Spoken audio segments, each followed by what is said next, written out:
সমকামিতা চাও না বিপরীত লিঙ্গের সঙ্গে চাও, এটা তোমার খুশি। এবং ডিগ্রিতে পড়ে লন্ডন ইউনিভার্সিটির সোয়াসে এক ছেলে আমাকে এসে বলে, এই বিষয়ে আলোচনা করতেছিল, সে বলতেছিল যে দেখেন, মানুষের জন্ম হয় লিঙ্গ আকারে, কিন্তু তার যৌন চাহিদাটা হয় তার বয়স হয়ে গেলে কোনটা তার মনে চায় সেটার উপরে নির্ভর করে। যদি ছেলে ছেলের সঙ্গে সময় কাটাতে চায়, মেয়ে মেয়ের সঙ্গে চলতে চায়, এটা তো রাইট আছে। আর যে ব্যক্তি ছেলে মেয়ে অপোজিট বিপরীত লিঙ্গের সঙ্গে আচরণ করবে, সেটাও ঠিক আছে। এটা মানুষের মনের উপর চাপিয়ে দেওয়ার পিছনে মানুষকে তার স্বাধীনতাকে খর্ব করার কোনো দরকার নাই, তার মনের বিরুদ্ধে কিছু করার দরকার নেই। এবং সে বললো যে জেন্ডার এক জিনিস আর সেক্স আরেক জিনিস, লিঙ্গ এক জিনিস আর মানুষের যৌন চাহিদাটা আরেক জিনিস। আমাকে একেবারে সাইন্স দিয়ে বুঝাই দিচ্ছে। তো ওই ছেলেটা যখন বললো যে ইসলাম এটাকে নিষেধ করেছে কেন, তারা এই যুক্তিগুলো দেয়, বুঝতে পেরেছেন? সাবধানে থাকবেন। এই ক্লাসের মধ্যে কি পড়ায় আপনার রাইট আছে। আমি গত জুমার আগের জুমায় খুতবা দিয়েছিলাম যে ন্যাশনাল ডে ছিল, বোধহয় অনেকে মিস করছেন, ন্যাশনাল ডে অফ খুতবা অ্যাবাউট সেক্স এডুকেশন। গত সপ্তাহে চলে গেছে এটা। আপনারা এই যে এখানে একজন আছেন আর এসি নিয়ে খুব মুসলমানদেরকে একলাই জিহাদ করতেছেন বলা যায়, আমাদেরকে সতর্ক করছেন। তিনি হচ্ছেন ইউসুফ প্যাটেল। এবং মসজিদে ডেকে নিয়ে এসে ওনার সঙ্গে প্রোগ্রাম করবেন, মুরব্বীদের সবাইকে রাখবেন, স্কুলে কি শেখায় আপনাদের খাতে কলমে দেখাই দিবে। সেটা মেয়েরা বাসায় এসে এগুলো বলবে? এগুলো বলবে না, লজ্জার জিনিস। এবং আমাদেরকে, আমরা একবার টাওয়ার হামলেটসের এই মেয়রকে নিয়ে, এডুকেশন লিডকে নিয়ে আমরা অনেক আগে এগুলো কি নিয়ে কথাবার্তা হচ্ছিল, বলতে চাচ্ছিলাম।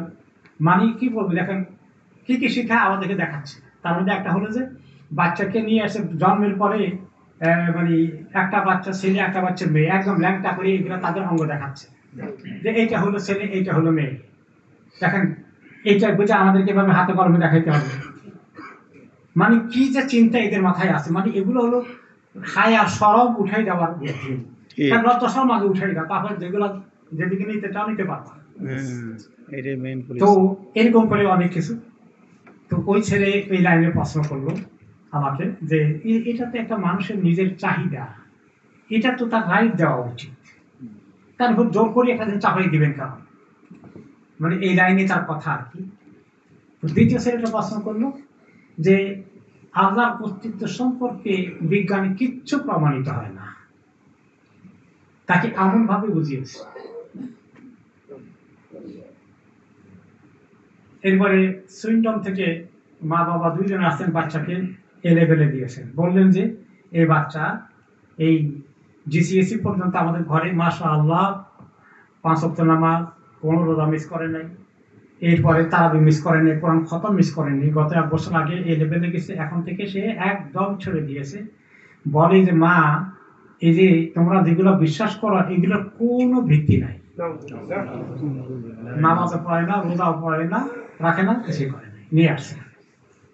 আমি তাকে জিজ্ঞেস করলাম যে তোমার সঙ্গে এগুলো আলোচনা করে কি, তোমার কোনো সায়েন্স টিচার এগুলো আলোচনা করছে? স্বীকার করেছে, সায়েন্স টিচার এগুলো আলোচনা করেছে, যেটা তাদের জন্য অ্যালাউড নাই। কিন্তু কোন কোন টিচার যাদের মিশন আছে, তারা এই আরএসি যারা শেখায় এদের অনেকে এটা তাদের মিশন, তারা যেরকম সমাজ দুনিয়াকে ওরকম দিকে নিয়ে যেতে চায়। তো এভাবে এই নাস্তিকতা, এরপরে এই লাইনে কালচারালি কোন দিকে নিয়ে যাবে। আমাদের সমাজের মধ্যে আমি বেশ কিছু ঘটনা জানি, ছেলেদের বিয়ে টিকে নাই, মেয়েদের বিয়ে টিকে নাই, কারণ অন্য লিঙ্গের সাথে তাদের সম্পর্ক, তারা ইন্টারেস্টেড না। তো আমরা এগুলো খবর নিতে হবে, যারা সচেতন শিক্ষিত আছে যে আরএসি সাবজেক্টে কি পড়ায় রাইট আছে, আপনি জিজ্ঞেস করতে পারবেন, খবর নেবেন। খবর নিয়ে আমি দেখতে চাই কি ভিডিও দেখাবা, লেসন প্ল্যান কি আছে আমাকে। এবার আমরা এবার আসি, তাহলে এই যে বাচ্চাদের সঙ্গে যেখান থেকে আমি এদিকে গিয়েছি, সেটা হচ্ছে বাচ্চাগুলোর সঙ্গে অত্যন্ত ঘনিষ্ঠ সম্পর্ক, মা বাবা দুইজনে মিলে, যে তাদেরকে খাবেন একসঙ্গে, টেবিলে গল্প করবেন, টেবিলে বিভিন্ন রকমের আপনি ছোটকালের কাহিনী বলবেন, মা বাপ দাদার দেশের বাড়ি গ্রামের কাহিনী বলবেন, গ্রামের মধ্যে মাছ ধরছেন না এগুলো বলবেন, তারপরে আপনার এই অনেক কিছু গ্রামের কাহিনী এগুলো বলবেন। তারা ওরা আপনার সঙ্গে কানেক্টেড হবে, খুব মনোযোগ দিয়ে শোনে, তারা আমাদের কালচারের সঙ্গে কানেক্টেড হবে এইভাবে। তাদের সঙ্গে খুবই সম্পর্ক, খুব কোনো অফিসিয়াল সম্পর্ক রাখবে না। বাবা একদম ওই বাবাকে দেখলে ভয় পায়, বাবার সঙ্গে একসঙ্গে খায়ও না।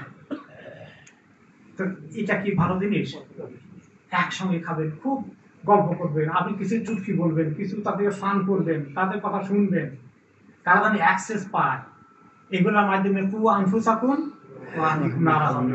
না হলে আপনার সঙ্গে বেশি কথা বলে না, আপনার ভাষা সে বোঝে না, তার ভাষা আপনি বোঝেন না, তো তাহলে তো গেছে সর্বনাশ। তাহলে আগেই বিদায় করে দিলেন। খেয়াল করেছেন? অনেক বড় দায়িত্বে আমরা আছি। নবী করিম সাল্লাল্লাহু আলাইহি সাল্লাম ঘরে যখন থাকতেন, তিনি বিবিদের সঙ্গে, মেয়েদের সঙ্গে একদম খুব মানে নবীগিরি দেখান নাই, এখানে মুরব্বীগিরি দেখান নাই, একদম তাদের সঙ্গে তারা যেভাবে করে সুবহানাল্লাহ, কেমন হাসান হোসেন ওনার পিঠে, আর তিনি আর একটু মানে লম্বা করতে চাইছিলাম, মানে আর একটু আগে উঠতে চাইছিলাম, কিন্তু ওদের কষ্ট হয়ে যাবে না, একটু বেশি থাকলাম সেটার মধ্যে। বাচ্চাদের সঙ্গে এরকম সম্পর্ক করতে হবে, আমাদেরকে এরকম সম্পর্ক করতে হবে। অফিসিয়াল বাবা মার্কা সম্পর্ক যেটা আমাদের আছে না, চলবে না। ছেলে পেলে কোন দিকে যাবে? স্কুলের টিচাররা কোন টিচার ধমক দিতে পারবে বাচ্চাকে? যদি বাচ্চা রিপোর্ট করে এই টিচার আজকে ক্লাসে আমাদের ধমক দিয়েছে, কি হবে জানেন? টিচারের নোটিস, তাকে ওয়ার্নিং দেওয়া হবে।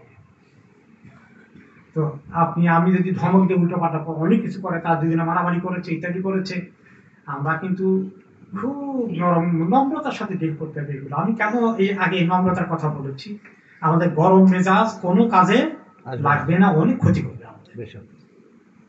এখন পারিবারিক সম্পর্কগুলোকে কিভাবে ছেলে মেয়ের সঙ্গে, বিয়ে বাচ্চার সঙ্গে আমাদের একটা সুন্দর সম্পর্ক থাকে, এটা নিয়ে আমরা কি করব, এই দুইটাতে কথা বলে আমি শেষ করবো ইনশাআল্লাহ। আল্লাহ তাআলা বলেছেন যে সূরা রুমের 21 নম্বর আয়াতে, ওয়ামিন আয়াতিহি আন খালাকা লাকুম মিন আনফুসিকুম আজওয়াজা লিতাসকুনু ইলাইহা ওয়া জাআলা বাইনাকুম মাওয়াদ্দাতাম ওয়া রাহমা। তোমাদের এবং আল্লাহর অপূর্ব নিদর্শনের আরেকটি নিদর্শন হচ্ছে তোমাদের জন্য দাম্পত্য জীবনের, স্বামী স্ত্রী দাম্পত্য জীবন দিয়েছেন, যাতে করে তোমরা একসঙ্গে হয়ে প্রশান্তি আসে, ভালোবাসা এগুলো দান করেছেন।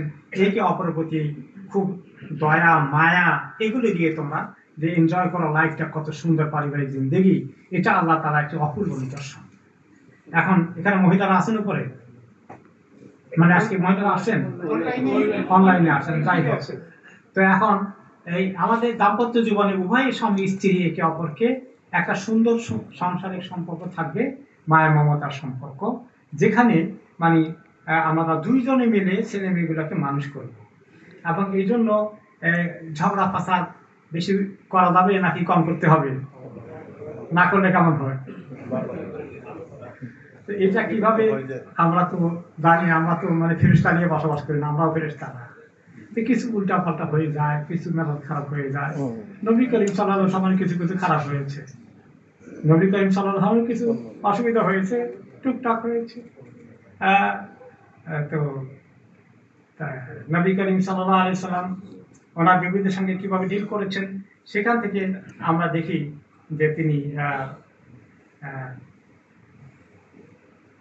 অত্যন্ত নিজেকে ঘরে থাকা অবস্থায় তার পরিবারের সদস্যদের সাথে একেবারে স্বাভাবিক সম্পর্ক রাখতে।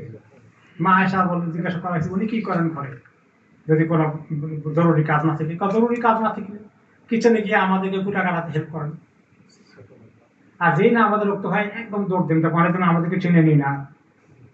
তাহলে ওই সময় না আমাদের টাইমে আর কোনো গল্পগুজব চলবে না, অন্য সময় পরিবারের সঙ্গে ভাবে মিশে যেতে হবে।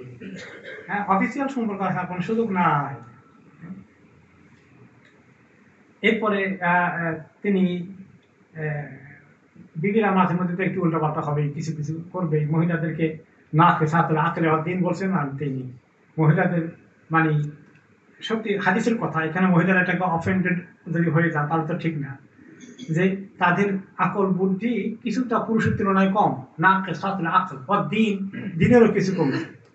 তো দিনের কমতি বলতে মানে তারা ওই আপনার কোনো কোনো সময় নামাজ পড়তে পারেন না, এক সপ্তাহ 10 দিন চলে যায়, এটা দিনের কিছু কম আমল সুযোগ হয় তাদের।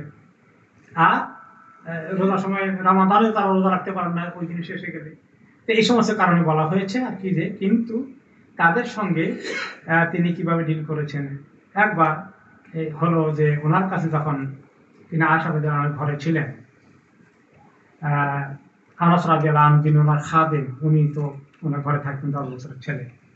তো বলেন যে ওনার অন্য বিবি মা আয়েশার ঘরে কিছু খাবার পাঠিয়ে দিয়েছে। যেদিন মা আয়েশার ঘরে থাকার কথা, আরেক বিবি তার ঘর থেকে ওনার ঘরে মা আয়েশার ঘরে খাবার পাঠিয়ে দিয়েছে রাসূলুল্লাহ সাল্লাল্লাহু আলাইহি ওয়াসাল্লাম।